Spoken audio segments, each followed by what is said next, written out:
चोट लगती, मानसिक प्रताड़ना नहीं झेल पा रहे हैं हम। 10 साल से इलाहाबाद में हैं, हमें मानसिक प्रताड़ना इतना घर वालों से, रिश्तेदारों से लेकर सुनने भैया क्या कर रहे हो इतने दिन से, क्या उखाड़ लिए, क्या कर रहे हैं, नहीं बता पा रहे हैं हम। की बात नहीं करते हैं, लेकिन जो बताते हैं अपने रिपोर्ट कार्ड में कि हमने 4.5 लाख वैकेंसियां दी हैं, क्या ये झूठ है? हमारे गांव में कहावत है, पतिया बा सरपुतिया नहीं, मेहर बा घर खटिया। अगर जय सिया राम कहने से हमें रोजगार मिल जाए, कसम खाकर बजरंग बली पे 24 घंटे जय सिया राम का नारा लगाएंगे। उसके पहले अगर हमारे जबान से जय सिया राम का नारा कुछ और निकल जाए, जो कहेंगे हार जाएंगे। सबसे बड़ी समस्या तो मीडिया की है। सपोज दैट मान लीजिए दरोगा में फुल तरीके से धांधली हुई है, कोई एक ऐसा मीडिया संस्थान बताइए जिन्होंने इस बात को बहुत अच्छे तरीके से उठाया हो कि हाँ इसमें धांधली हुई है। ये वही दरोगा की वैकेंसी है जिसमें लोग लड़के 50% नहीं ला सके थे। आज वही दरोगा की वैकेंसी, इसमें 160 के क्वेश्चन थे, 160 लड़के बालसन चौराहे बैठे थे, क्या हुआ, नैनी में डाल दिए।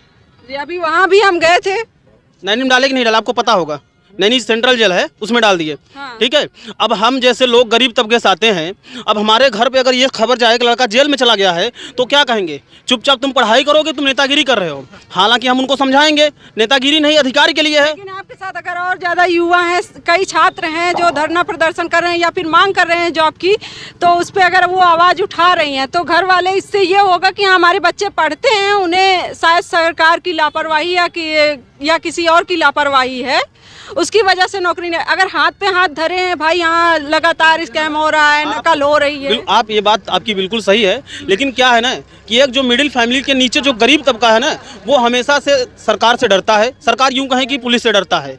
तो अगर हम जैसे सरकार क्या मतलब डर पैदा की है? अरे आप दिख नहीं रहा है, आपको दिख नहीं रहा है, बैंकों का निजीकरण हो रहा है, लोग धरने पे बैठे। कल अभी न्यूज में आया कि अब जो धरने पर जाएगा उनकी नौकरी चली जाएगी। भाई पेट सबके लिए बराबर है, वो भी चाहते हैं हमारी नौकरी न जाए, यही चाहते हैं ना। लेकिन मीडिया, वर्तमान समय की मीडिया की स्थिति वही है, जाने दीजिए सही शब्द नहीं है, लेकिन स्थिति बहुत ही गिरी हुई है।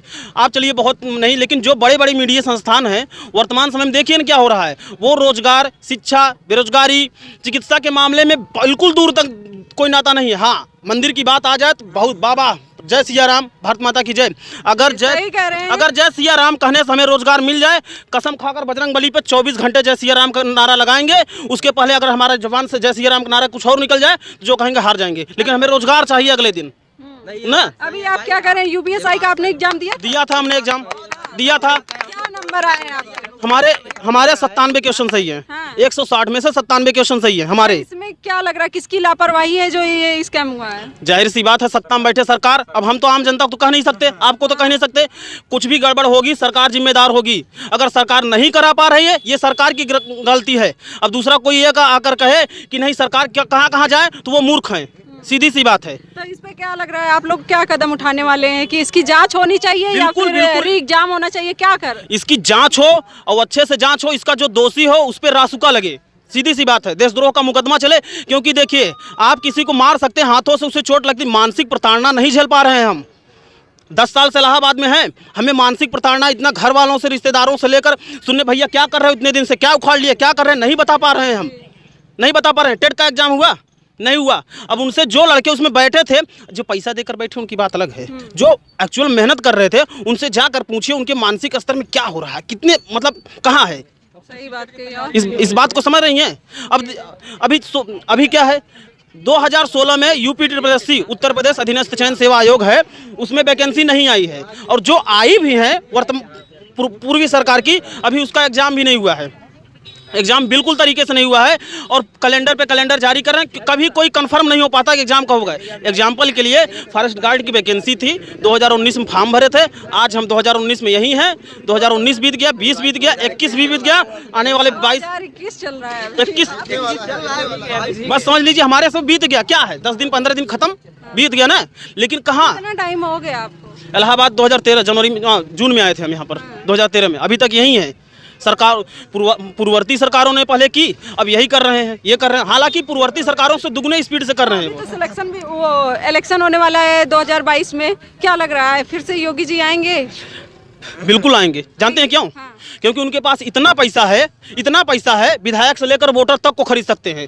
ये बताइए, सीधी सी बात है, आज ये जो पूरा हुआ है, संविधान की किसी किताब में लिखा है आप अपने रैली के लिए इतना पैसा खर्च कर सकते हैं? लिखा हो तो बताइए हमको। 1 से लेकर 395 अनुच्छेद के बीच में कहीं लिखा हो तो बताइए, नहीं मिलेगा। अभी जैसे रैली में आए थे, क्या रोजगार पे कोई बातें हुई? रोजगार रोजगार वो बताएंगे नहीं, क्योंकि उनको पता है रोजगार दिए नहीं तो किस मुंह से बोलेंगे न। शिक्षा बात करेंगे नहीं, चिकित्सा बात करेंगे नहीं, उनको पता है हम इस पे बात नहीं कर सकते क्योंकि वो उसके लायक नहीं है। उस पे बात करेंगे तो मुंह की खानी पड़ जाएगी ना, पड़ेगी ना। मोदी जी 2014 में आए थे, एक ऐसा डिबेट बता दीजिए जिसमें उन्होंने जाकर आम जनता से बात की हो कि हाँ भैया आपको क्या समस्या है, रोजगार की, चिकित्सा की, शिक्षा की। कभी हुआ ऐसा? नहीं हुआ और ना आगे होगा। इनके पास इतनी पैसा है, इतना पैसा है, एक एक आदमी को खरीद ले। रोजगार की बात नहीं करते हैं, लेकिन जो बताते हैं अपने रिपोर्ट कार्ड में कि हमने 4.5 लाख वैकेंसियां दी हैं, क्या ये झूठ है? हमारे गांव में कहावत है, बतिया बा सरपुतिया नहीं, मेहर बा घरखटिया नहीं। मतलब बात तो कह रहे हैं लेकिन सच्चाई नहीं है उसमें कोई भी सच। अब ये कहिए, हमारा नाम मंगला प्रसाद बिंद है, इलाहाबाद से ही हैं हम, इलाहाबाद से ही हैं हम। हालांकि यहाँ रहते हैं इलाहाबाद हाडिया तरफ हमारा घर है, इधर है नहीं घर हमारा। आप भी क्या है कि मतलब कि छात्र हैं क्या? आप भी तैयारी कर रहे हैं? हाँ, हम भी तैयारी करते हैं। मेरा नाम आनंद कुमार है। यूपीएसआई का एग्जाम नहीं, हम वन एग्जाम दे देते हैं, यूपीएसआई का हम नहीं देखते, वन एग्जाम देखते हैं। लेकिन बस इनकी वजह से सारा